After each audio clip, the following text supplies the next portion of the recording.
أهلا بيكم. هنا راحة القلوب، مساحة هادية نحكي فيها عن اللي بنحسه من غير حكم ولا ضغط. النهاردة هنتكلم عن موضوع مهم جدا، وهو الإنفاق على الزوجة. يلا نبتدي موضوعنا، وهستنى رأيكم في الكومنتات. خليني أسألك سؤال بسيط كده في الأول. انت مستوعب ان الفلوس اللي بتحطها في ايد مراتك ممكن تبقى أعظم أجر عند ربنا من صدقة بتديها لحد غريب؟ أيوة، الكلام ده مش رأي شخصي ولا كلام سوشيال ميديا، ده كلام رسول الله صلى الله عليه وسلم. النبي قال: أفضل دينار ينفقه الرجل دينار ينفقه على أهله.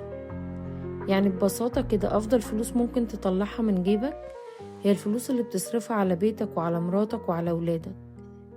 ليه؟ لأن ربنا جعل النفقة على الزوجة مش مجرد فلوس، دي عبادة. الإنفاق على الزوجة مش حمل تقيل، ومش فلوس بتضيع، ومش نزيف مصاريف زي ما بعض الناس بتتصور. دي رحمة، دي إحسان، دي ستر. لما الراجل يصرف على مراته، هو مش بس بيديها مبلغ، هو في الحقيقة بيأمن بيته، بيحفظ كرامتها، بيقفل باب الحاجة وبيخليها مش محتاجة لحد غيره. الست لما تحس ان جوزها مطمنها ماديا بتحس بالأمان جدا، والست اللي حاسة بالأمان بتبقى أهدى وأكتر استقرار وأكتر رضا. لكن المشكلة بتحصل لما الراجل بيبخل أو يحسس مراته ان كل جنيه بتاخده منه تقيل عليه.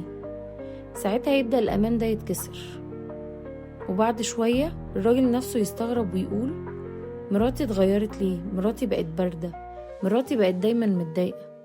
لكن الحقيقة هي ما اتغيرتش، هي بس بقت حاسة انها لوحدها.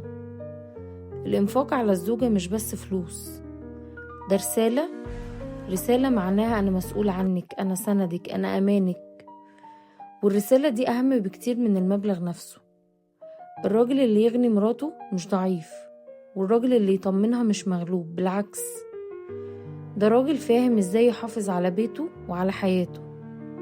علشان كده الإسلام اهتم جدا بالنفقة على الزوجة، وخلاها واجب، عبادة، وأجر كبير عند الله. فلو انت بتصرف على مراتك وعلى بيتك، احتسب النية، خلي نيتك ان ده لله، وصدقني ممكن الجنيه اللي بتصرفه على بيتك يبقى أعظم عند ربنا من صدقة كبيرة. وفي الآخر خلينا أقول كلمة لكل راجل متجوز: الفلوس اللي بتطلع من جيبك لمراتك مش خسارة، دي استثمار في علاقتكو، في راحة بيتكو، في استقرار حياتك واحترام زوجتك ليك.